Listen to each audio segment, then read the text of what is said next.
Et puis une américaine au Panthéon, jour J pour Joséphine Baker. Oui, cet après-midi, 17h30, la star des années folles, résistante durant la Seconde Guerre mondiale, sera la première femme noire à y être inhumée. Cérémonie présidée par Emmanuel Macron.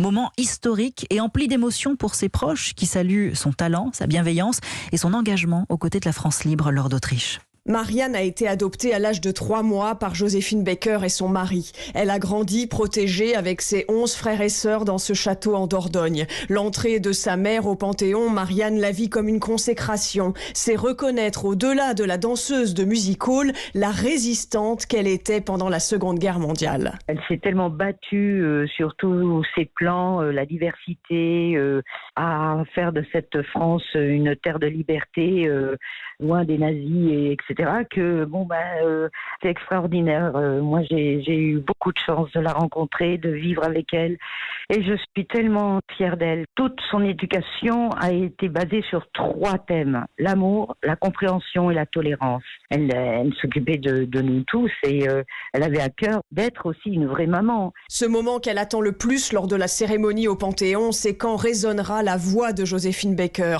On parle d'elle, on voit des photos, on l'entend souvent chanter, dit Marianne, mais l'entendre parler sera un moment d'émotion pour tous ses enfants. Lors d'Autriche du service culture d'Europe 1.